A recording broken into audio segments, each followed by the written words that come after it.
15 jours s'étaient écoulés, et, le lundi de la 3e semaine, les feuilles de présence, envoyées à la direction, indiquèrent une diminution nouvelle dans le nombre des ouvriers descendus.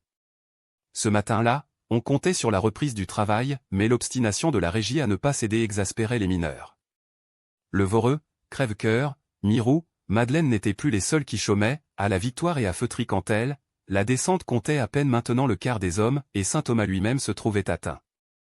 Peu à peu, la grève devenait générale. Au Voreux, un lourd silence pesait sur le carreau. C'était l'usine morte, ce vide et cet abandon des grands chantiers, où dort le travail. Dans le ciel gris de décembre, le long des hautes passerelles, 3 ou 4 berlines oubliées avaient la tristesse muette des choses. En bas, entre les jambes maigres des tréteaux, le stock de charbon s'épuisait, laissant la terre nue et noire, tandis que la provision des bois pourrissait sous les averses. À l'embarcadère du canal, il était resté une péniche à moitié chargée, comme assoupie dans l'eau trouble, et, sur le terri désert, dont les sulfures décomposés fumaient malgré la pluie, une charrette dressait mélancoliquement ses brancards. Mais les bâtiments surtout s'engourdissaient, le criblage aux persiennes closes, le beffroi où ne montaient plus les grondements de la recette, et la chambre refroidie des générateurs, et la cheminée géante trop large pour les rares fumées. On ne chauffait la machine d'extraction que le matin. Les palefreniers descendaient la nourriture des chevaux, les porions travaillaient seuls au fond, redevenus ouvriers, veillant aux désastres qui endommagent les voies, dès qu'on cesse de les entretenir, puis, à partir de 9 heures, le reste du service se faisait par les échelles. Et, au-dessus de cette mort des bâtiments ensevelis dans leurs draps de poussière noire, il n'y avait toujours que l'échappement de la pompe soufflant son haleine grosse et longue, le reste de vie de la fosse, que les eaux auraient détruite, si le souffle s'était arrêté. En face, sur le plateau, le coron des 240, lui aussi, semblait mort. Le préfet de l'île était accouru, des gendarmes avaient battu les routes, mais, devant le calme des grévistes, préfet et gendarmes s'étaient décidés à rentrer chez eux. Jamais le coron n'avait donné un si bel exemple, dans la vaste plaine. Les hommes, pour éviter d'aller au cabaret, dormaient la journée entière, les femmes, en se rationnant de café, devenaient raisonnables, moins enragées de bavardage et de querelles, et jusqu'aux bandes d'enfants qui avaient l'air de comprendre, d'une telle sagesse, qu'elles couraient pieds nus et se giflaient sans bruit. C'était le mot d'ordre, répété, circulant de bouche en bouche, on voulait être sage. Pourtant, un continuel va-et-vient emplissait de monde la maison des Maheu. Étienne, à titre de secrétaire, y avait partagé les 3000 francs de la caisse de prévoyance, entre les familles nécessiteuses. Ensuite, de divers côtés, étaient arrivés quelques centaines de francs, produites par des souscriptions et des quêtes. Mais, aujourd'hui, toutes les ressources s'épuisaient, les mineurs n'avaient plus d'argent pour soutenir la grève, et la faim était là, menaçante. Maigrat, après avoir promis un crédit d'une quinzaine, s'était brusquement ravisé au bout de 8 jours, coupant les vivres. D'habitude, il prenait les ordres de la compagnie, peut-être celle-ci désirait-elle en finir tout de suite, en affamant les corons. Il agissait d'ailleurs en tyran capricieux, donnait ou refusait du pain, suivant la figure de la fille que les parents envoyaient aux provisions, et il fermait surtout sa porte à la Maheude, plein de rancune, voulant la punir de ce qu'il n'avait pas eu Catherine. Pour comble de misère, il gelait très fort, les femmes voyaient diminuer leur tas de charbon, avec la pensée inquiète qu'on ne le renouvellerait plus aux fosses, tant que les hommes ne redescendraient pas. Ce n'était point assez de crever de faim, on allait aussi crever de froid. Chez les Maheu, déjà tout manquait. Les Levaque mangeaient encore, sur une pièce de 20 francs prêtée par Bouteloup. Quant aux Pierron, ils avaient toujours de l'argent, mais, pour paraître aussi affamés que les autres, dans la crainte des emprunts, ils se fournissaient à crédit chez Maigrat, qui aurait jeté son magasin à la Pierronne, si elle avait tendu sa jupe. Dès le samedi, beaucoup de familles s'étaient couchées sans souper. Et, en face des jours terribles qui commençaient, pas une plainte ne se faisait entendre, tous obéissaient au mot d'ordre, avec un tranquille courage. C'était quand même une confiance absolue, une foi religieuse, le don aveugle d'une population de croyants. Puisqu'on leur avait promis l'ère de la justice, ils étaient prêts à souffrir pour la conquête du bonheur universel. La faim exaltait les têtes, jamais l'horizon fermé n'avait ouvert un au-delà plus large à ces hallucinés de la misère. Ils revoyaient là-bas, quand leurs yeux se troublaient de faiblesse, la cité idéale de leurs rêves, mais prochaine à cette heure et comme réelle, avec son peuple de frères, son âge d'or de travail et de repas en commun. Rien n'ébranlait la conviction qu'ils avaient d'y entrer enfin. La caisse s'était épuisée, la compagnie ne céderait pas, chaque jour devait aggraver la situation, et ils gardaient leur espoir, et ils montraient le mépris souriant des faits. Si la terre craquait sous eux, un miracle les sauverait. Cette foi remplaçait le pain et chauffait le ventre. lorsque les Maheu et les autres avaient digéré trop vite leur soupe d'eau claire, ils montaient ainsi dans un demi-vertige, l'extase d'une vie meilleure qui jetait les martyrs aux bêtes.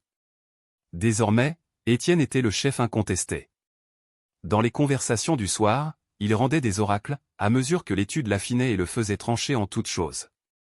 Il passait les nuits à lire, il recevait un nombre plus grand de lettres, même il s'était abonné au Vengeur, une feuille socialiste de Belgique, et ce journal, le premier qui entrait dans le coron, lui avait attiré, de la part des camarades, une considération extraordinaire.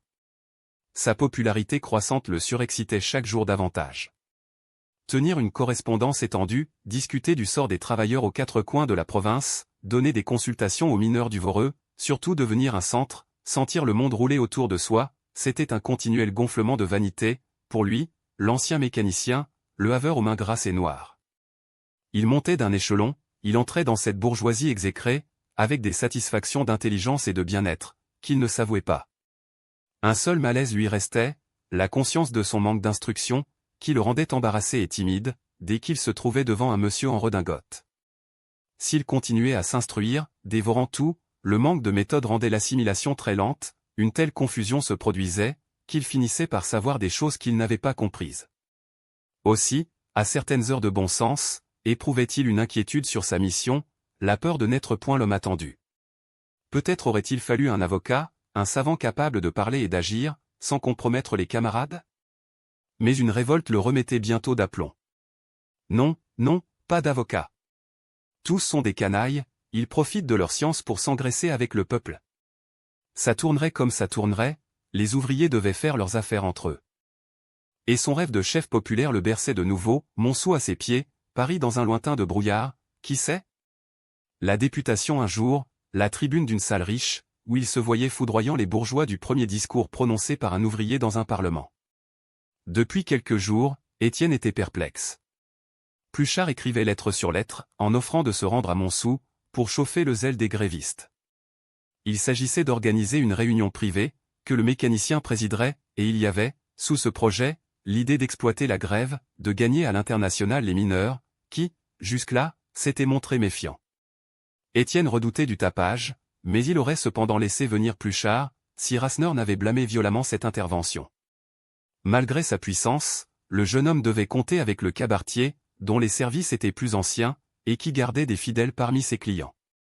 Aussi hésitait-il encore, ne sachant que répondre.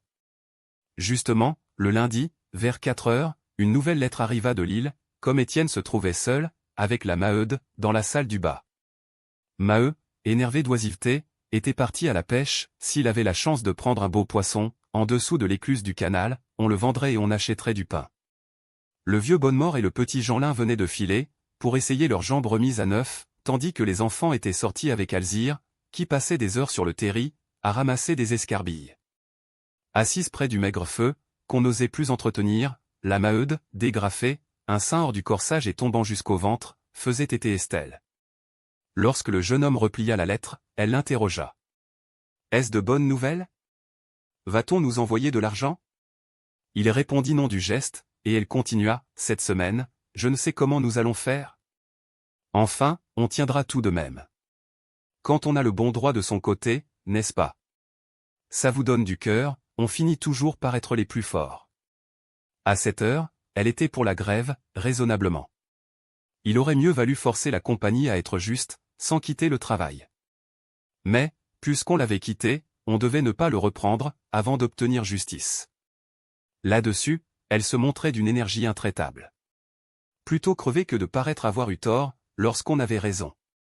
Ah, s'écria Étienne, s'il éclatait un bon choléra, qui nous débarrassa de tous ces exploiteurs de la compagnie. Non, non, répondit-elle, il ne faut souhaiter la mort à personne. Ça ne nous avancerait guère, il en repousserait d'autres. Moi, je demande seulement que cela revienne à des idées plus sensées, et j'attends ça, car il y a des braves gens partout. Vous savez que je ne suis pas du tout pour votre politique. En effet, elle blâmait d'habitude ses violences de parole, elle le trouvait batailleur.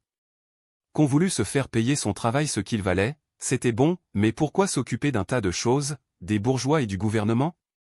Pourquoi se mêler des affaires des autres, où il n'y avait que de mauvais coups à attraper? Et elle lui gardait son estime, parce qu'il ne se grisait pas et qu'il lui payait régulièrement ses 45 francs de pension. Quand un homme avait de la conduite, on pouvait lui passer le reste.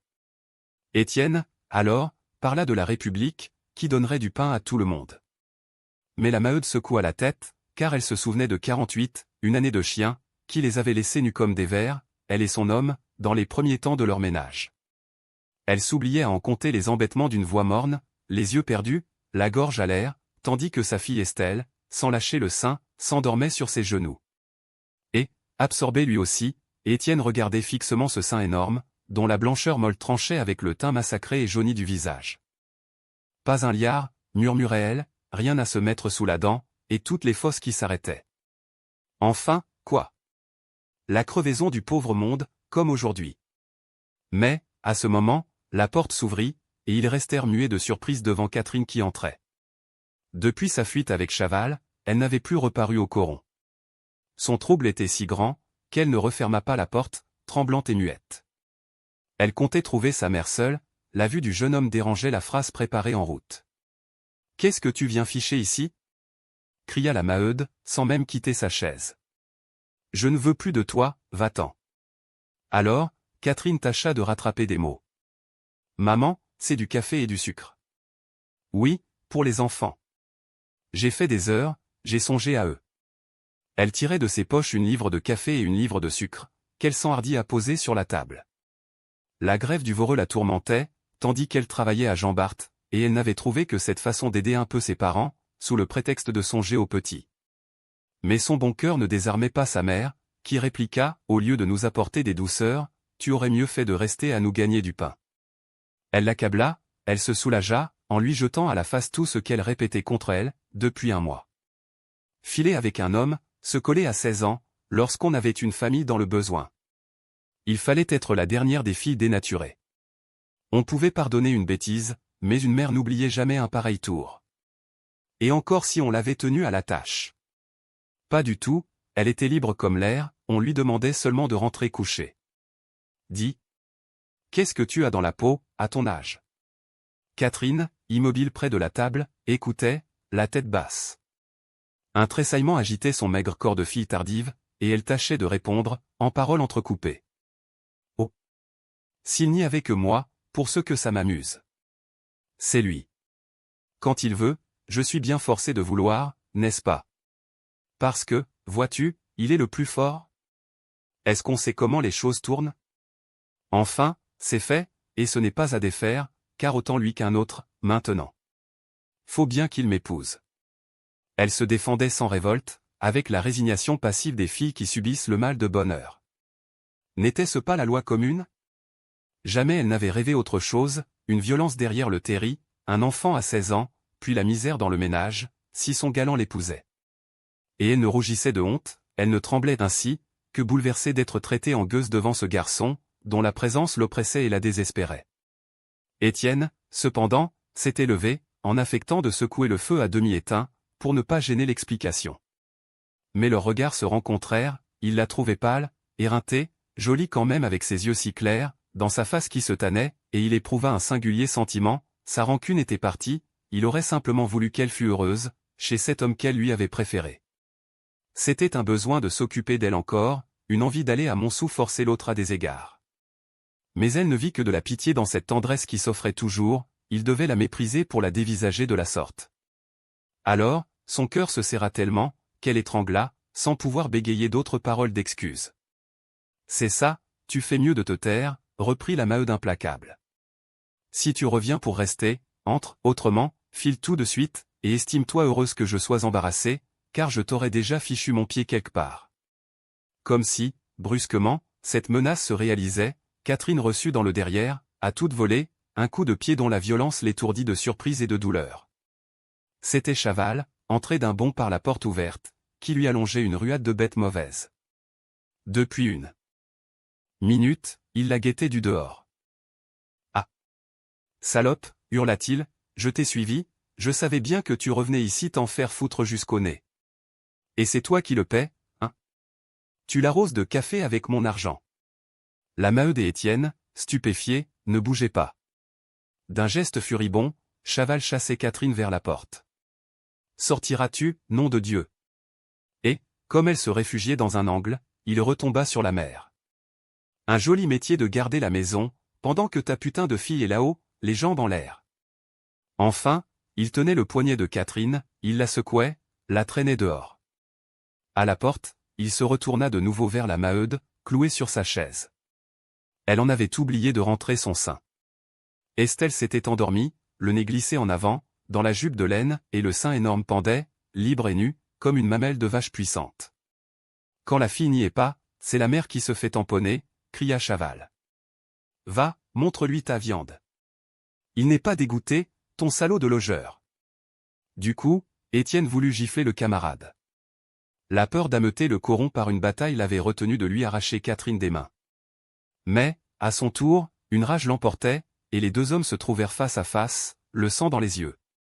C'était une vieille haine, une jalousie longtemps inavouée, qui éclatait. Maintenant, il fallait que l'un des deux mangeât l'autre. Prends garde. Balbutia Étienne, les dents serrées. J'aurai ta peau. Essaie, répondit Chaval. Ils se regardèrent encore pendant quelques secondes, de si près, que leur souffle ardent brûlait leur visage. Et ce fut Catherine, suppliante, qui reprit la main de son amant pour l'entraîner. Elle le tirait hors du coron, elle fuyait, sans tourner la tête. Quelle brute!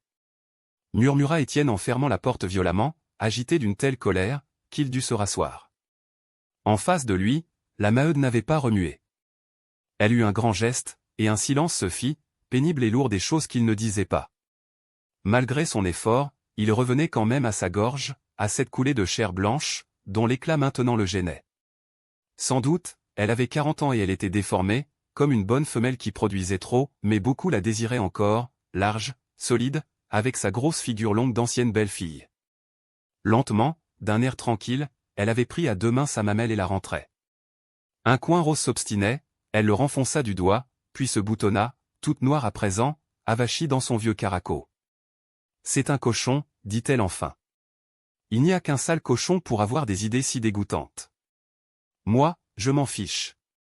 Ça ne méritait pas de réponse. Puis, d'une voix franche, elle ajouta, sans quitter le jeune homme du regard, j'ai mes défauts bien sûr, mais je n'ai pas celui-là. Il n'y a que deux hommes qui m'ont touché, un herscheur autrefois, à 15 ans, et Maheu ensuite. S'il m'avait lâché comme l'autre, dame.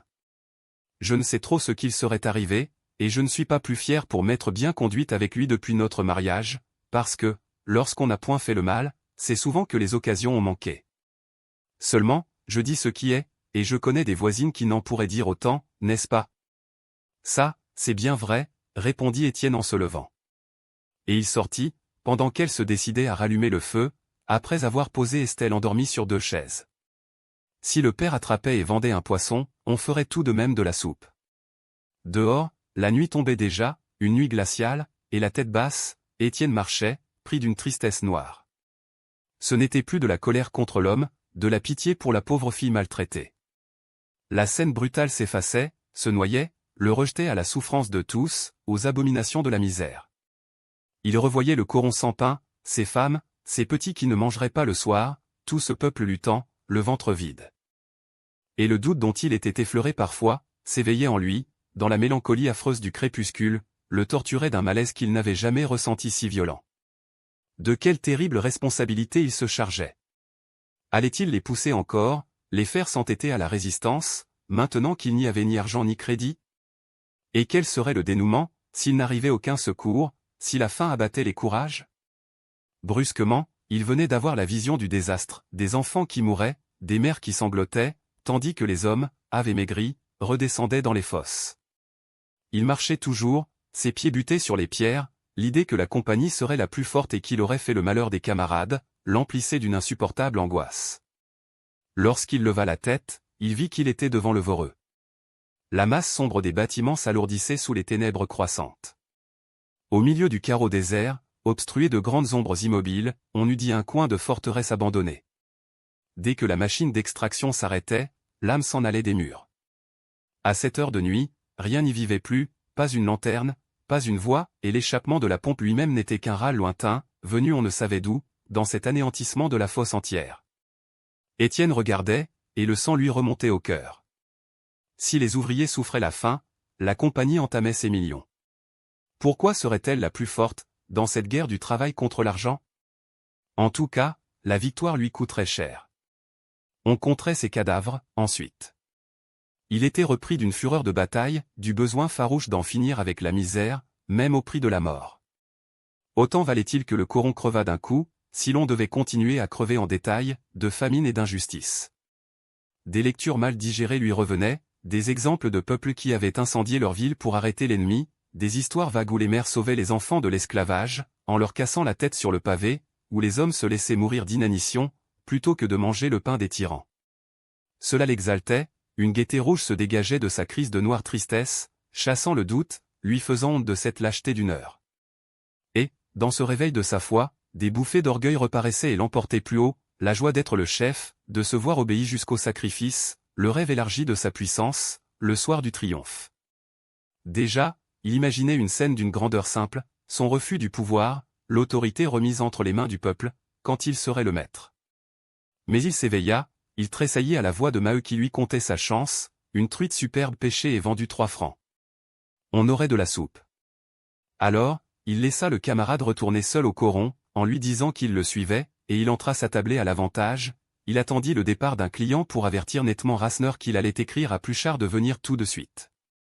Sa résolution était prise, il voulait organiser une réunion privée, car la victoire lui semblait certaine, si les charbonniers de Montsou adhéraient en masse à l'Internationale.